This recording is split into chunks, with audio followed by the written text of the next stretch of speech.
And we're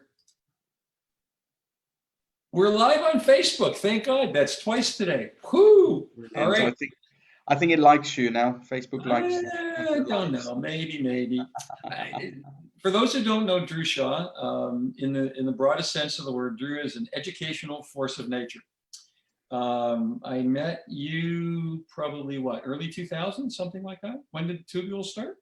Digital Tubule started in 2009, but Okay, before that, we 2009, 11 years ago. But I think I met you before that on we on the did. Roots Exchange. Yes, absolutely. So I don't want to do a lot of talking because we spent some time just before, and essentially, I think given what everybody seems to be doing right now, everybody's doing a webinar. It's like, whoa! But you have a completely different take on how we're gonna be educated post COVID, and that's yours. I mean, talk. It's just it's unbelievable your premise.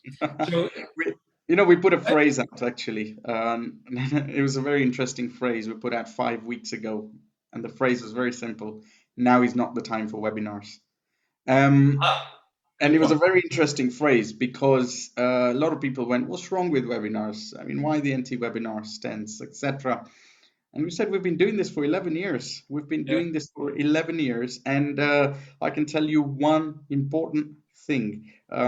Now was the time for not webinars, but actually things like these and bringing people together, bringing a community together, inspiring people, positive thinking, making people reevaluate where they are, everything else, because we were in lockdown pretty much globally, some level.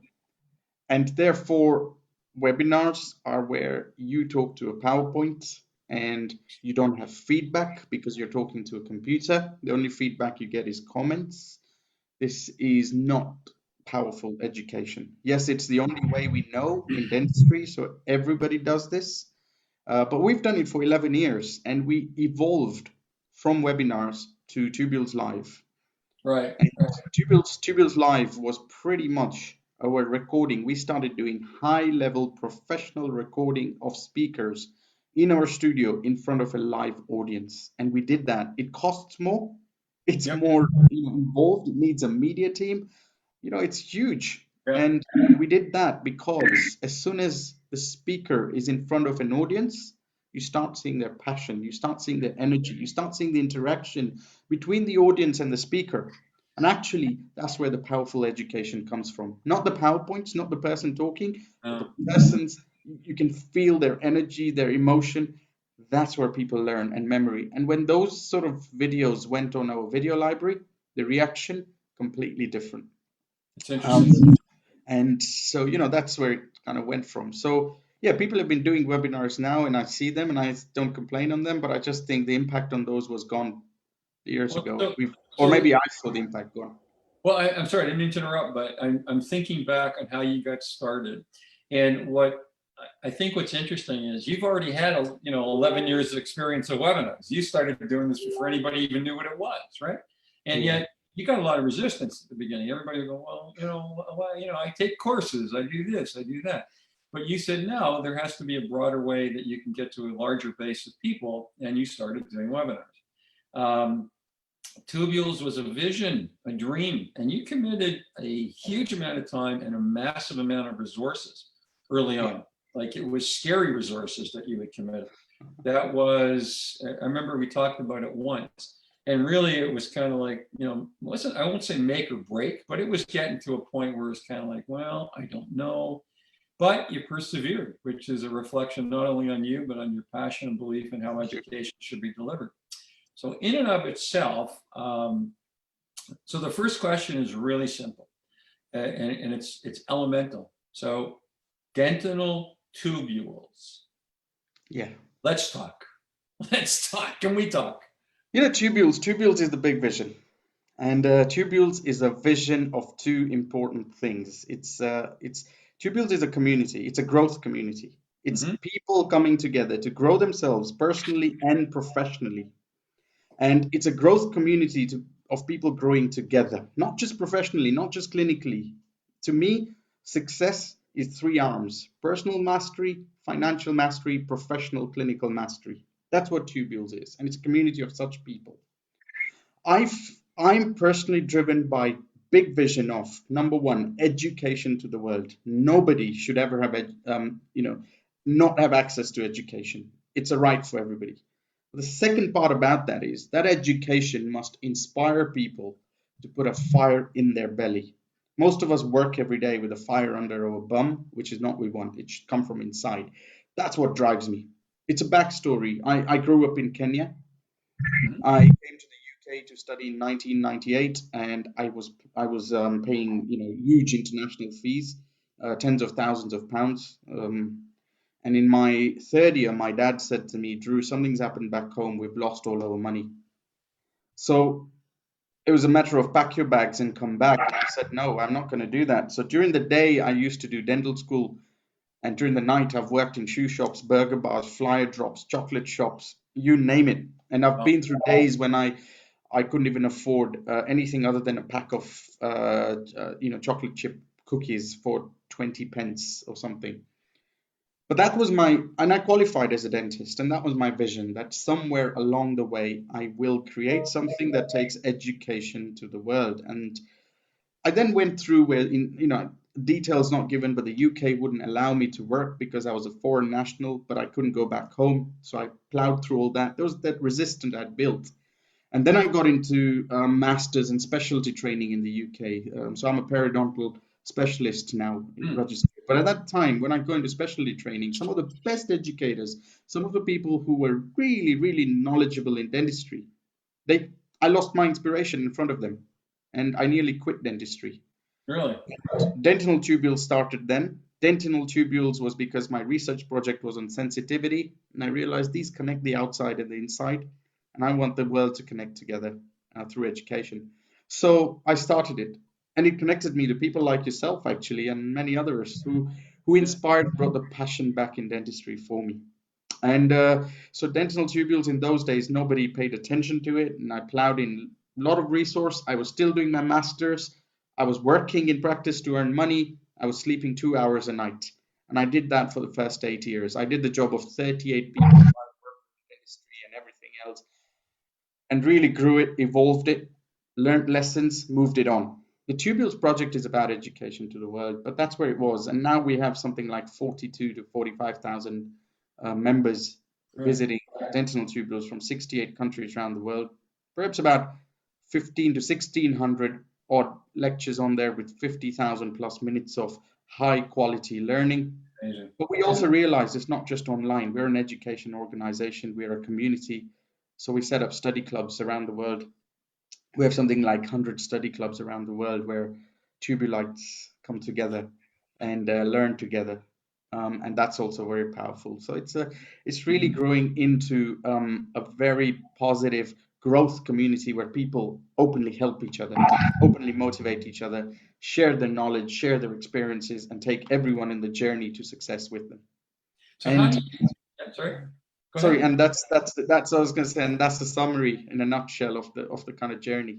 Well, it's a summary perhaps, but by the same token, you don't become 45, 50,000 strong, 68 countries strong. There needs to be a leader. I mean, if you didn't kind of, espouse your concepts, your philosophies, what goes on inside your soul, if you weren't able to communicate that, there would be no dentinal tubules because everything has to have a focus, a point of focus. There has to be an apex to the pyramid or the triangle, whatever. So, Yeah. you talk about how many hours you committed. You also we were talking before about you've gone into neurolinguistics because now you want to bring that into education.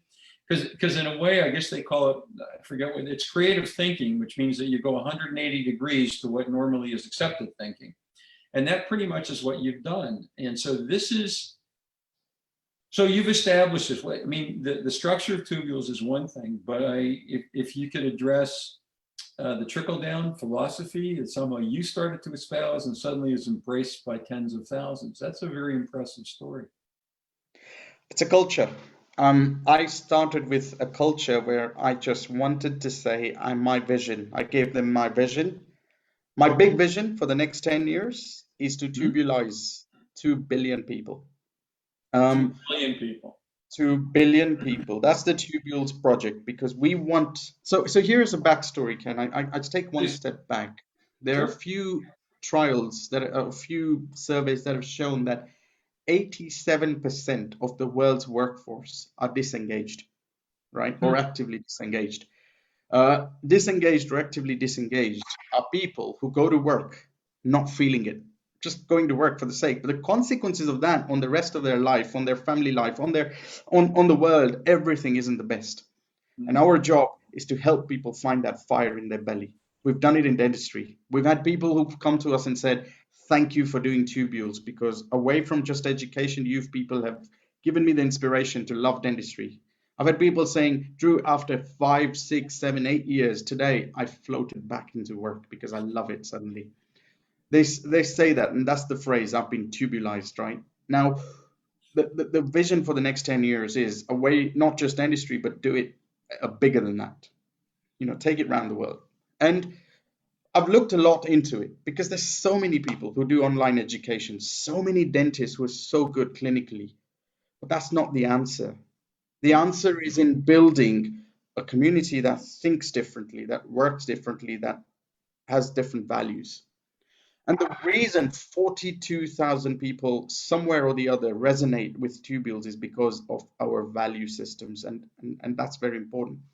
We have three-level values. I always tell people we should live with that. The inner value circle of yours should be what is in it for you? Yes, what do you stand for? And our three values are very clear in that. Motivate, grow, thrive. We want to motivate people to love what they do. We want to grow people personally, professionally, to really get better, better, better, better, better. That's where education comes in. We want them to thrive together as a group. This middle circle is about what do you do for your community, your profession, whatever. And it's help, inspire, connect. We want to help, and we want people helping each other. We want people inspiring each other, and imagine those kind of people connected together. And then the third one is what's your world vision? And in our world vision and the outer circle value is something called the Tubules Foundation, a charity we set up maybe 3 years Really? ago. So 3% of gross revenue, not profit, 3% of gross revenue from dentinal tubules goes into the foundation. So in profit terms, that translates to 25% in Mhm. business terms. So a quarter of the money we get goes into the foundation. Outrageous. And the aim of the foundation is to build schools for little children in deprived areas of the world. People who would never have had an access to schooling, we're going to use the tubules technology to deliver top level education to these guys. So our first project is building a school library in Africa. And the big vision there is to build 10 schools around the world in the next 10 years. And they connect with each other and teach each other in Right. these areas. I mean, that's the power. That's the power with which we got to work. So it's not just education. Inspire these children so that they grow into people who really believe in what they do. And because when people are passionate, these are the people who will find the lasting changes to the complex problems of the world face. And that's the big vision we work with. So I have a question. Yeah.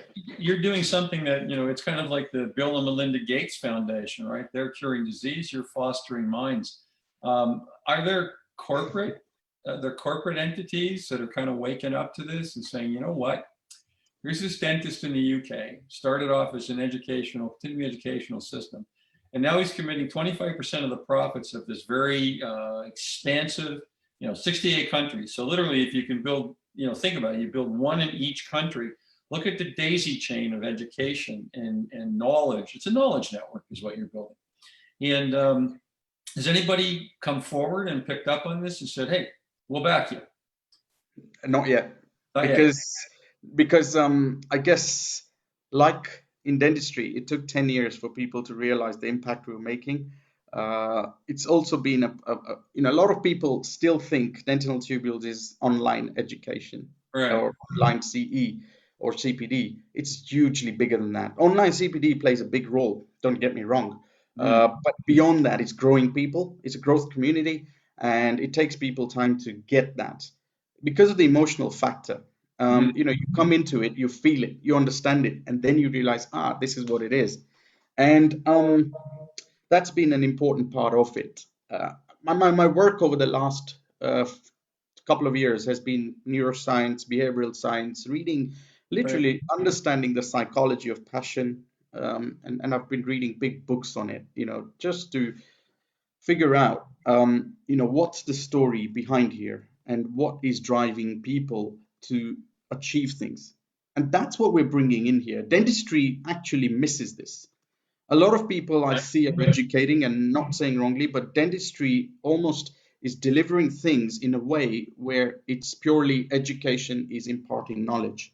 The problem is, without an emotion factor, without activating what's known as the amygdala in the brain, you don't impart knowledge. Until you get people's bellies fired up and they start listening to you, you don't impart knowledge. You simply impart facts and you hope they take it. When you get people's bellies fired up, you start imparting knowledge, which they take in extremely, extremely powerfully. And in fact, this is, I always share this with people. This Please, is, please. you might be able to see this. Yeah. It's a little reading list that I've done in the last few months as well. Some of Holy those cow. books are very, very powerful books for Can we people. talk about these books? No, come back. I want to see this. Come Yeah, back. Can we bring yeah, it back? I'll try and do that. This is There amazing we go. because hopefully somebody will watch this. Okay, Yes, so the psychology of passion, a yes. dualistic model. So is this something every educator in the world should read? I think every educator in the world should read these books. Mindset, Mhm. the fourth one on the top, Grit, very Okay. important. In that pile, in that picture, you'll see one called Self-Motivation Theory. Mhm. That people should read, because those are the things, and Brain Rules, which is the second one on that pile down there. Mhm. And then right at the bottom, you can't see the title, but it's Daniel Kahneman's book called Think Fast and Slow. Those are very good to read. Psychology of passion is very important for people who are really putting education to inspire others and passionately make them deliver things. So I would say that's, yes, very important. Values factor and emotions, these are personal development books, very powerful stuff. But those are reading to help people find out what their inner energy is, or whatever they want to, what drives them, kind of thing. Flow and Creativity by Mihai Csikszentmihalyi. I hope I pronounce his name right. Very good. So yeah, I think in that order, people should read them, because these are the things. As educators, you're not just imparting the clinical knowledge you have, you're putting passion in people. You've got to understand what drives people. So hugely important. So you made an interesting used an interesting word before, neuroplasticity. So Yes. before we get into it, there's three things that just struck me. Howard Farron is going to be on Saturday, I think at 2. So Howard is probably in North America anyway. I think he's one of the top 3 influencers in the industry.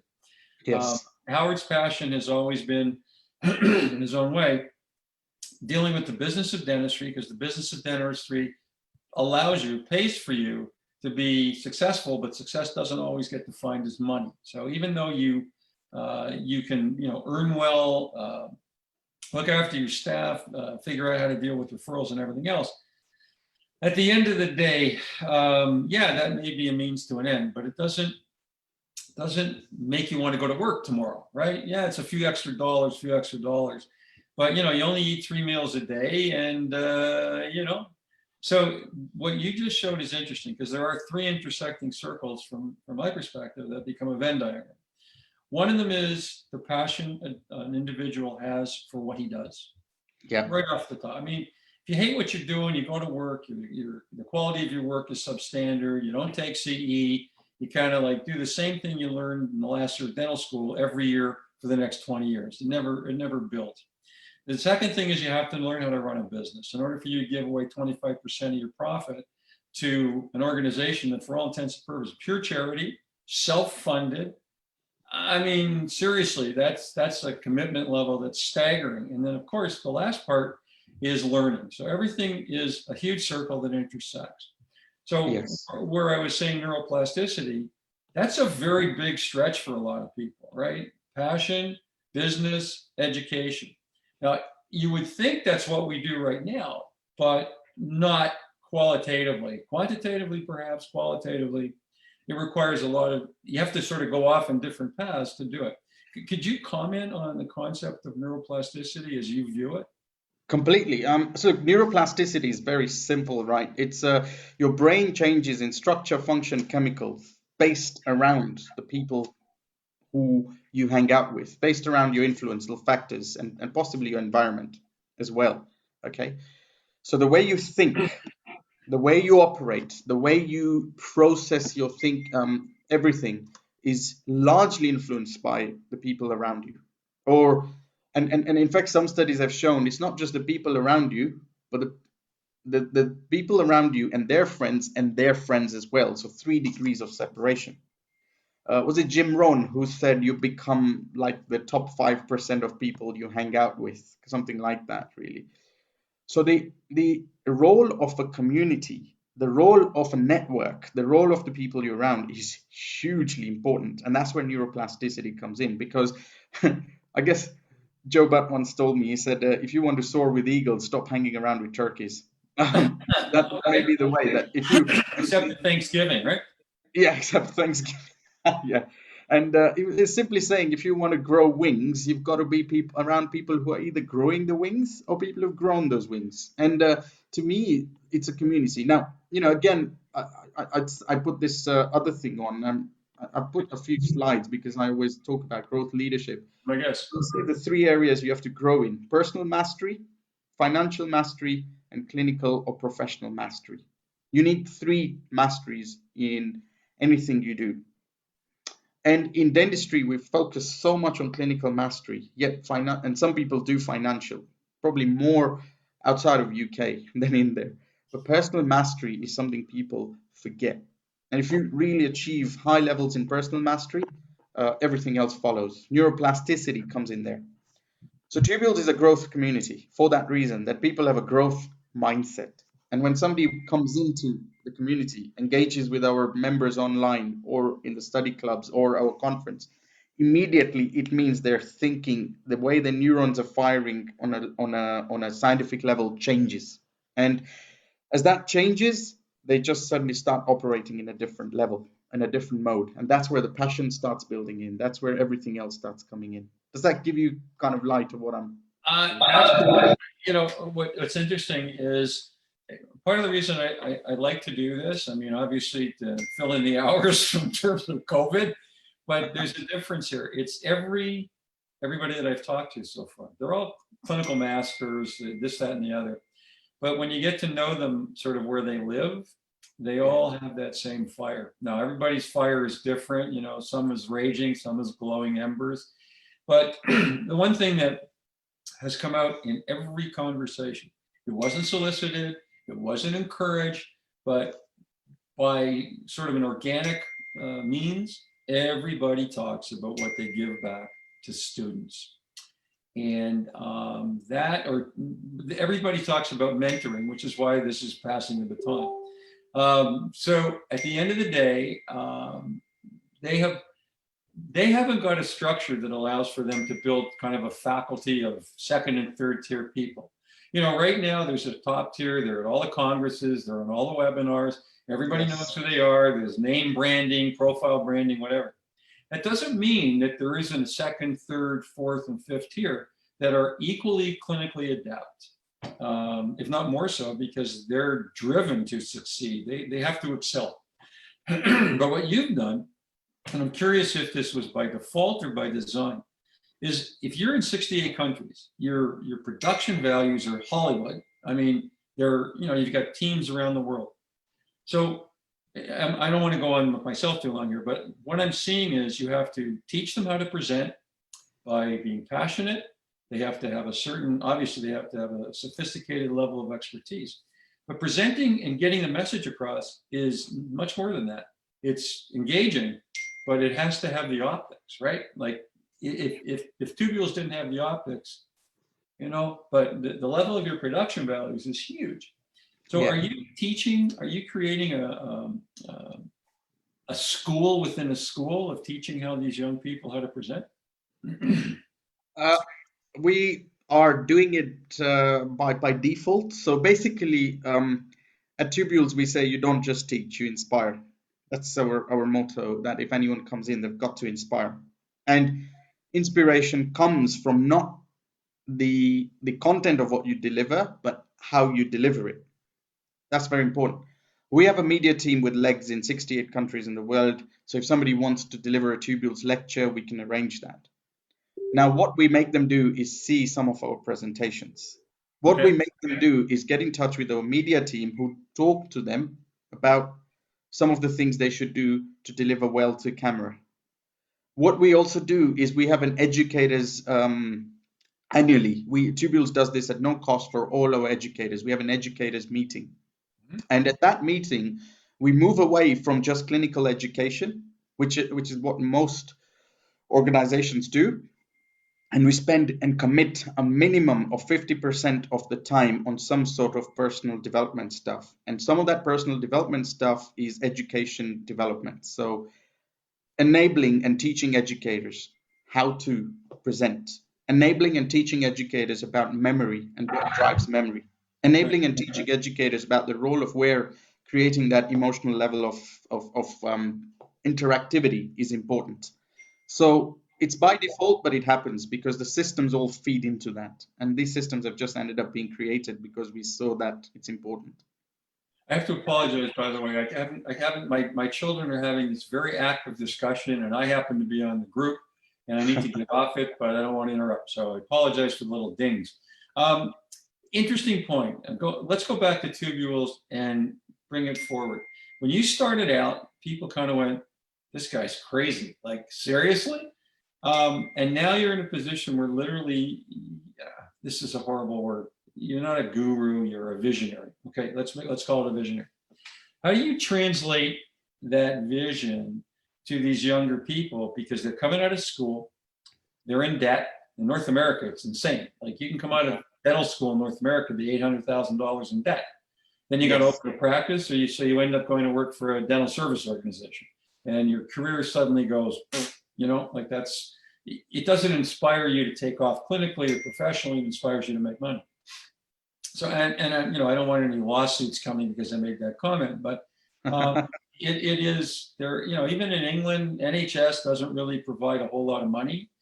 Paul Tipton was saying in the good old days back when they would cover a gold crown, so you could just knock it out all day long. You're making some serious money. Not today anymore. So you've got all these young people, young Yeah. families. You got a 2-year-old toddler, but you're in a different position. Young families coming out. Maybe they're married, maybe they're not.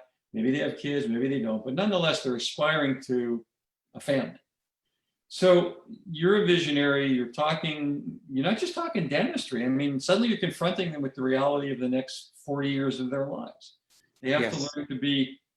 It's one thing to learn, but if you don't learn in a way that's going to really foster you and create that culture that you described, how do you get to the younger people? I mean, the new grads, the guys that have been out for 4 or 5 years. What's your approach? What's your vision in terms of making sure that you can reach down when they're beginning to mature and bring them into the culture? What we're largely, in fact, I've just got off a call with one of them before I spoke to you. They all reach out. They're all there. Mm-hmm. And it's not just the debt thing that's straining them. When I graduated, it was probably equally challenging. It wasn't as easy. And as people see me, it's two things that motivate Mm-hmm. and thrive humans, or maybe three things. One of them is growth. The second one is feeling fulfilled and happy, Okay. satisfied. That's the first thing we do. We spend a lot of time making them realize what makes them happy, what makes them fulfilled, and how far do they need to go for that. Okay. So, they may say, look, if my debts are cleared, if I can then have a family life, and in today's world with a high cost of living, etc., that's important. I then also ask them clinically what makes them happy and satisfied. One of the big, big, big challenges we're facing is, especially with the advent of social media, etc., we see some amazingly, talented clinicians putting beautiful clinical cases on, and nothing wrong with that. But a lot of the young guys think that's the way to make money. So they get on a fast track, they get on a speed track, right? I want to get onto there. I want to become a board certified specialist. I want to be doing top cases. Oh, check my case out on social media. I got 50 likes. The big problem with that is you're now driven by a factor that is way outside of you. I go back to neuroscience. Basically, every time you need more dopamine to hit that, you're messing your body chemicals. And I tell these people, step away from that. Step away from external influences and think about what really drives you, what makes you happy, and how will you get there. It's a whole journey of making them, and I say again, personal mastery, and telling them stay away from people who are always trying to showcase the best cases. Because if you find failures and you start dealing with failures, you will start growing quicker. And failures are not, what should I say, not showcased in the dental world very easily. People are scared of showing failed cases or maybe imperfect cases from a clinical viewpoint. That's the first thing to note. So all of these young guys who enter our community into tubules, I find are so happy to share their failures and say, I learned X, Y, and Z.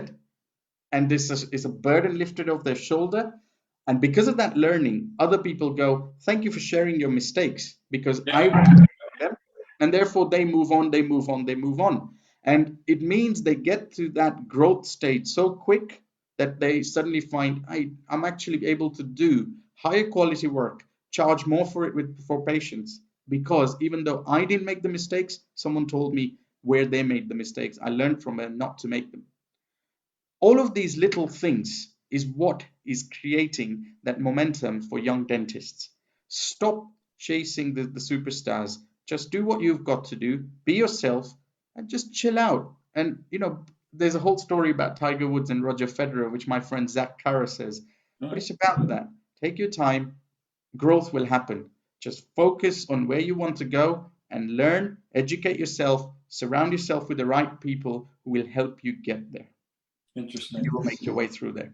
Don't worry if you're not in the top, top 50 doctors or top 100 dentists or whatever it is around the world. You don't need to be on that. You need to be where you are top 10 or top 1 in your own self. You're comfortable in your space, you will be fine. That's what you do. So I'm sorry, you're a motivational speaker. I'm sitting here listening to you and it's kind of like, yay!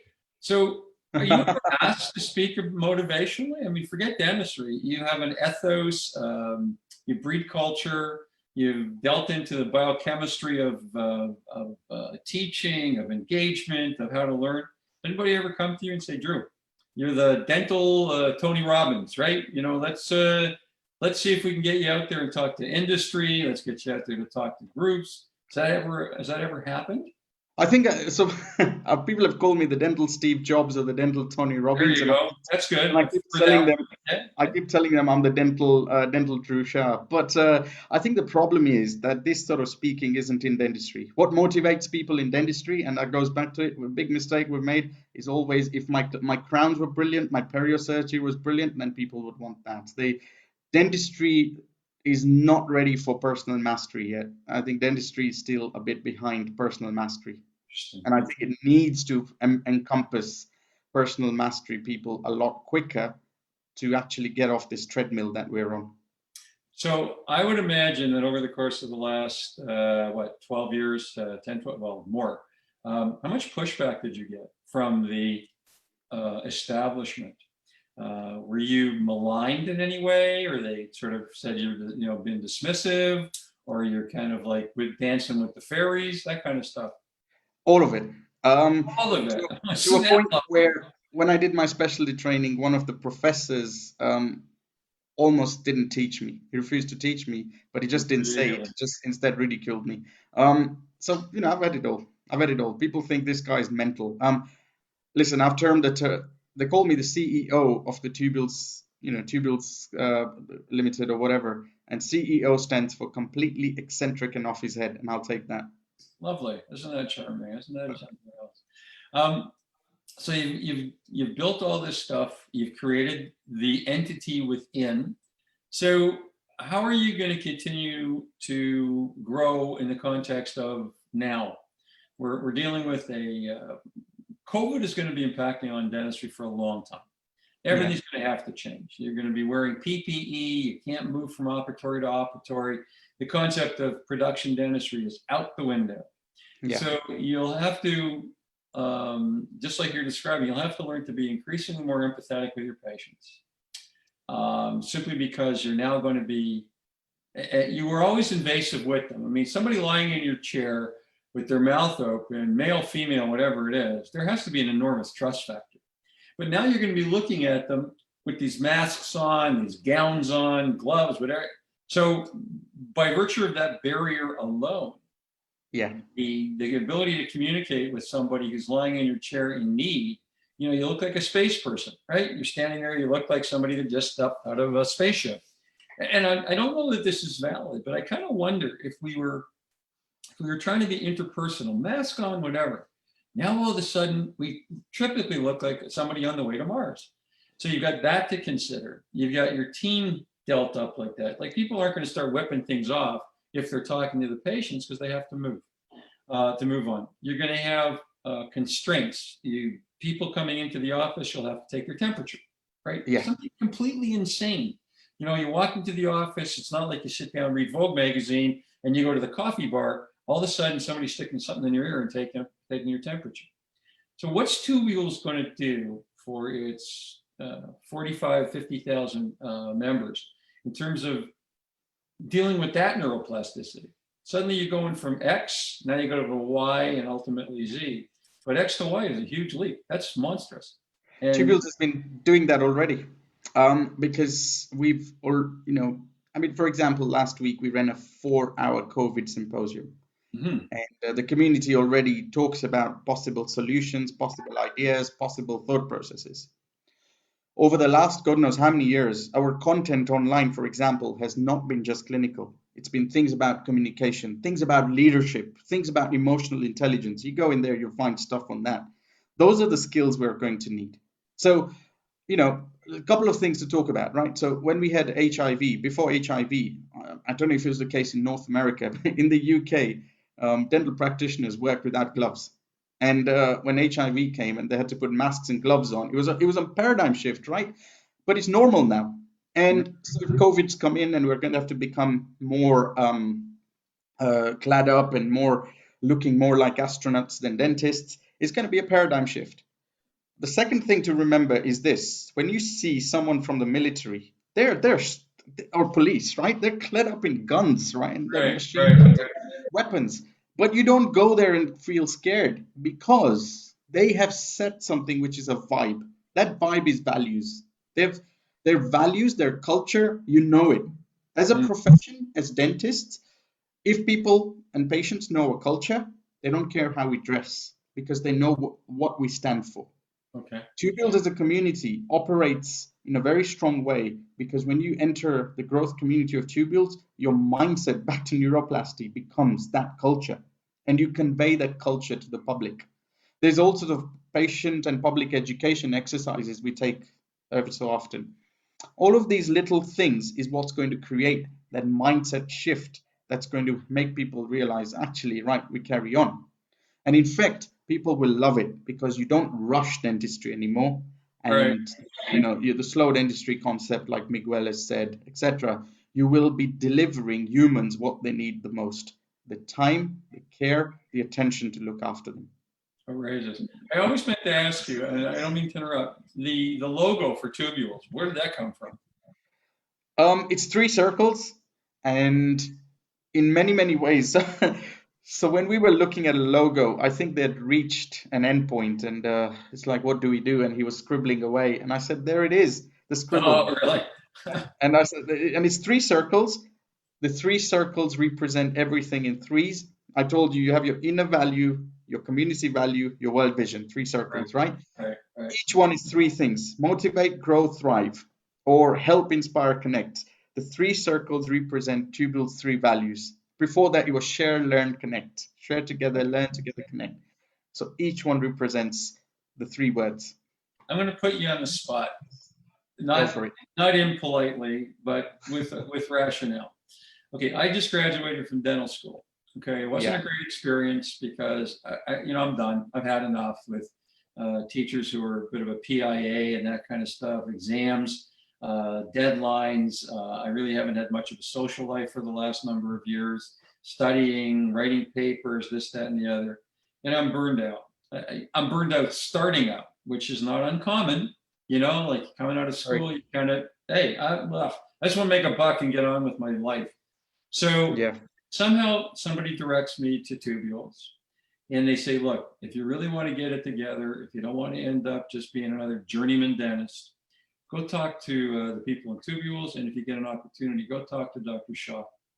So I knock on your door, Dr. Shah, this is Dr. Smith, Dr. Jones, whatever. I'm really having a problem. I just graduated and I'm already, I just don't care. I'm burned out. It's kind of like they put me through all these hurdles and this, that, and the other. And it's like, how do I don't feel energized. And Yeah. Dr. Shah will come down out of his chair, sit down beside this gentleman, and he will say, Yeah. I'll talk to this person, and first you've got to find out what has de-energized you. Because like I said at the start, if that fire is in your belly, no matter what hurdle you face, you will face it with high energy.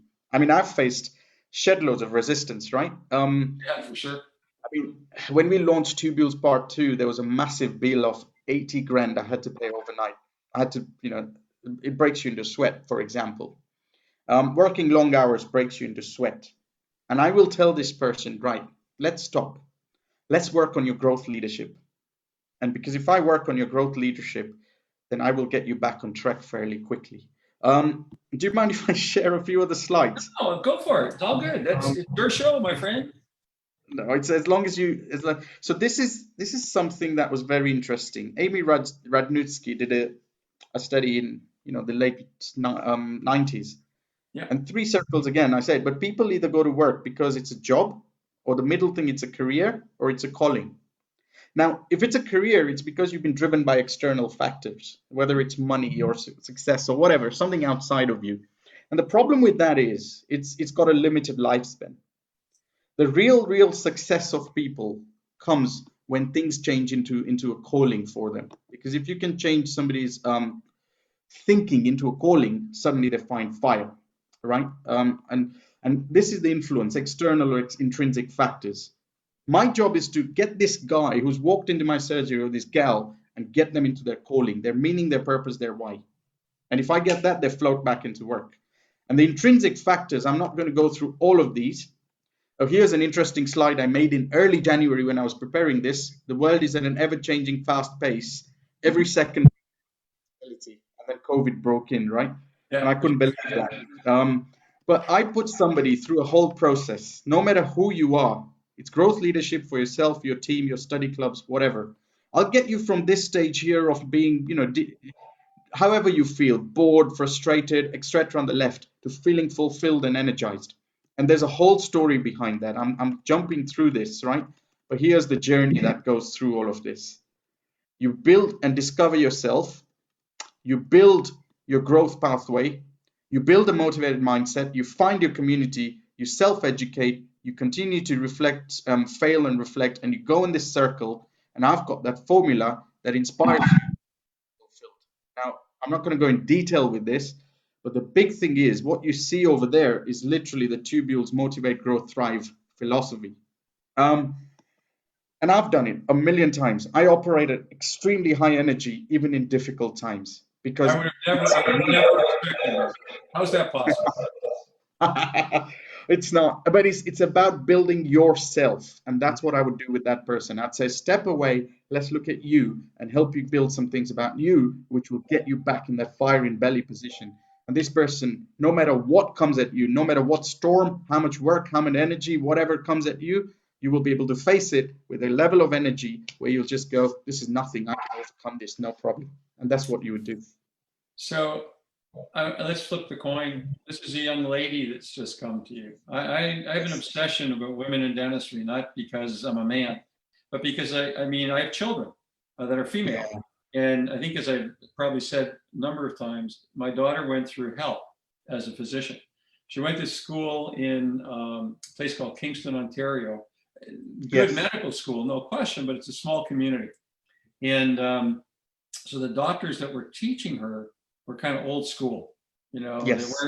They weren't like, like everybody's walking the same walk. These were guys who'd been around forever, and they were a little stiff, a little uptight. And as I said, she used to get called girly if she went into the surgeries and stuff. Girly. I mean, so she would come home. At the beginning, she would cry a lot and everything else. And after a while, I guess because of my wife, they basically said, "Hey, they're not going to be in your life forever. Suck it up. And when you get out, basically, put your foot down. Because if you do it in medical school, you're going to get kicked." So the same thing applies in dentistry. Some of the best clinicians I ever worked with when I was practicing were female, highly empathetic. The training they did was far and away excessive. I didn't see them playing golf every day. And but the problem was they never got the chance to be the educator. Now there are some. I just spoke to Ashwini. I've spoken to Raquel. Dr. Pohl just agreed this morning to come on, and she's my personal hero. I mean, she's just amazing woman. However, that's not the case for most. I mean, the statistics were maybe 8% of the presenters are women, if they're lucky. But because of Miguel Stanley, I had the opportunity to at least become acquainted with people like Rana Eskander in the UK. And I don't know if you know Rana, but Yes. I don't know her, never met her. I'm going to ask if I can interview her. But she's a brilliant clinician and a beautiful woman. But she was into culture, like outside of dentistry, right? She has personal growth, personal motivation. And it's interesting in talking to a vast majority of these ladies, they have something outside that really puts passion into their life. I'm not talking about playing golf or driving fast cars and stuff. They do things that deal with themselves spiritually. So same question, same individual, graduating, etc., but they happen to be a woman. And so what message would you convey? The same message. I would sit down and say, what do you want to achieve? What is your why? What makes your box tick? And how can we help you align dentistry to that? Growth leadership is completely about that. Growth leadership is about finding yourself. What do you want to do? How do you want to do it? Build a mindset for it. Right. And let's get you the right community for it. And about this big thing about tubules we try and do is to make sure that everybody and anybody is welcome, because each person develops their own possible way. Now, I think I celebrate women in dentistry because I think they have had to go through a difficult pathway. Yes, for sure. And they have abilities. This is not sort of saying we don't favor males over females or females over males, but I celebrate the fact that they go through a lot more hardship sometimes to get through dentistry because of traditional thinking processes. Right. And therefore, they're very empathetic, and what we have to do is help them build more resilience, more self-awareness, things like that. Very important. But I think that's the key of what we need to do. You find a difference. You're 68 countries. Do you deal with the obvious, the prejudice, the biases that have gone on over the years? I mean, cultures are different. Not everybody accepts the gender difference. There's no limited equality. So in the context of your charitable foundation, in the context of what Tubules is doing and will continue to do, in terms of this outreach, is there going to be a way, do you think, to nullify this pre-existing gender bias? I mean, I live in North America. It still exists. It's whether it's at corporate level, governance levels, whatever. They make nice, like the glass ceiling is breaking, but it's not. Do you see that as part of your mission when you go out to educate these people? It becomes part of the mission whether we see it or not, because when you empower people, you empower everybody together through education. And I think this is a big culture shift, a massive culture shift. Sometimes culture shifts can take generations, and it needs lots of little prods in every direction. Mm-hmm. And the empowering we do will be one of the small prods that will enable this. My wife is a doctor. She's a pediatric neonatal registrar, and I celebrate that because her father gave her the opportunity to go through the educational pathway. And to me, these little things are very important because we have to allow every human to realize their dream and every human to realize what they want to achieve. It's very, very important. So I have two questions before we go. You have a 2-year-old son. Yeah. So forget what he's going to be, forget whatever, that's all irrelevant. Right now, living in the moment, you have a 2-year-old son. This is your first child, right? Yes. And so, you're not a 25-year-old dad or a 30-year-old dad. So talk to me about your son and what goes on in your mind when you play with him. I think to me there are two things I guess three things massively. I'm a workaholic. I'm a genuinely powerful workaholic, and my son changed the viewpoint in terms of stop working, spend time with him, which I do more of. I look at him and I always realize and look at what do I want him to be as he grows up as a human. Right. And to me, that's very important because all I can do is try and instill the right values, whatever it is, in him, Right. ethics, morals, etc. Otherwise, I'd let him flourish for what he would like to be. I also look at my son and I look at the bigger picture. This is the future. This is the generation of the future. And how are we, because my son is just one 2-year-old in many 2-year-olds in this world. And how are we going to mold our world in the future to make sure that every single individual has a chance to be fulfilled in life, to be satisfied.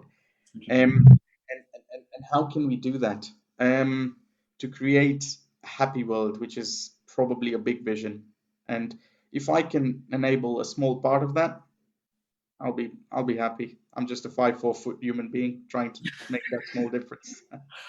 Well, yeah, you're making much more than a small difference. So the last question, Yeah. if I could grant you, or somebody could grant you, one wish,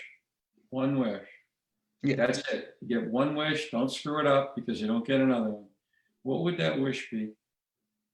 My one wish would be to ask whoever is granting me that wish, can I please have the ability to build those 10 schools and probably another 10 around the world to enable people?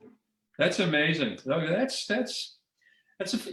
when you think about it, it's completely outside the box of what you do, but that's the ultimate way of making a difference, isn't it? It's far more than just giving back to your community. It's giving back to a global community, which is like pretty special. Listen, sorry? They'll be the tubulites of the future. Tubulites of the future. I salute you, my friend. I mean, it's been a while since we've had an opportunity to engage. You've been busy like crazy. I don't know how you manage it. But I salute you for what you're doing. I celebrate you for what you're doing. It's like incredible, the vision on so many different levels. So I'm going to say goodbye. I have to talk to Ziv Simon, who I called at 6 o'clock this morning because I thought it was 9 o'clock his time, and it wasn't. It was. So in any case, thank you. I hope we can do this again, or at least meet up in England or whatever. And we were supposed to meet 2 weeks time, but I hope maybe in another few weeks. Well, we will. At this point, it's kind of crazy not to get out there and meet people again, even if this is just like having a drink. But I haven't talked to you in ages, and suddenly I'm sitting here going, "Whoa!" Like, wow. You're a special human being, Dhru. That's like something else. I really appreciate the chance to talk to you. That's very kind of you. Thank you. And well, my friend, go play with your son. Go play with your son while you still have time. Okay? Like, just go play with your son. Say, "Hey, I'm your dad, and I'm here now. I mean, enjoy me. Okay. Take care, everybody. Thank you. Take care. Bye now.